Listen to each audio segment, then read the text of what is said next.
what happens when we have codependent tendencies in an unhealthy relationship. And there's a lot of byproducts from this. There's a lot of things that happen because when you have codependent tendencies, it's really the opposite of narcissistic tendencies. So a narcissist would be more self-centered, self-directed, doing exactly what they want, whereas the person with more codependent tendencies is going to do whatever the other person wants, probably acquiescing a lot of times when they don't need to, acquiescing to keep the peace, doing what's asked. And as that is happening, things start changing and augmenting. And the person that has the codependent tendencies begins to lose their identity slowly but surely in an effort to keep the other person calm, peaceful, quiet, non-argumentative, those types of things.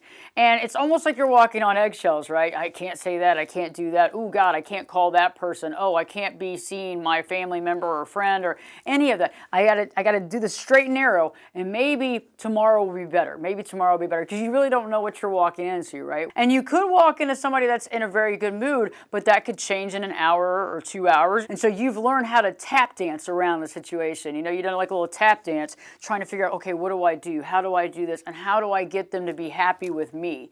That's the key. When we have codependent tendencies, we forget that we can't make someone else happy. We can't make somebody calm down. We can't make somebody not drink. We can't make somebody not be violent.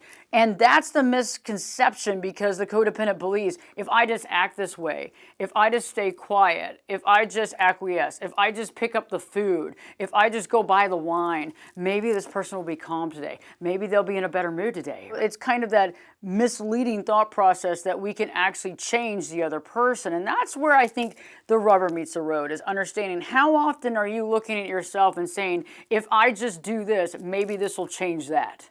As a codependent, you don't realize that this has been going on for a long time before you ever came into the picture.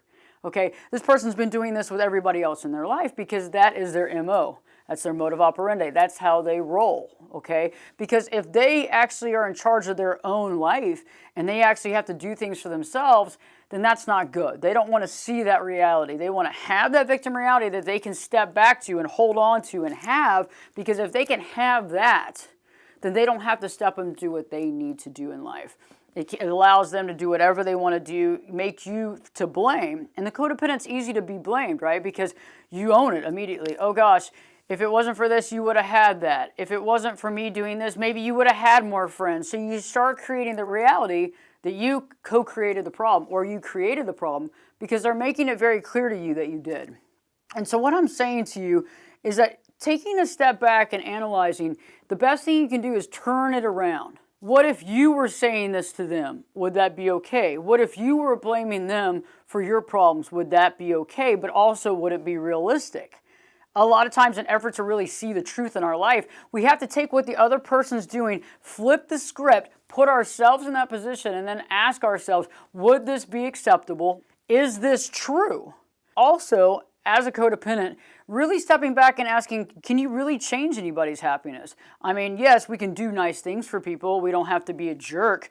But within certain reason, do we really have the ability to change their emotional state?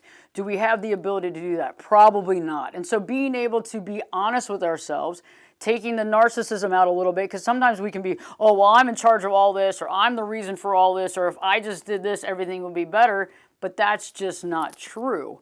And so if we're able to identify our codependent tendencies, able to identify the false realities that we've accepted as realities, and also seeing the part that we played, we might not have done anything, but we also need to realize that we don't have to accept the blame, that we have to allow other people to make changes into their life, seeing their truth.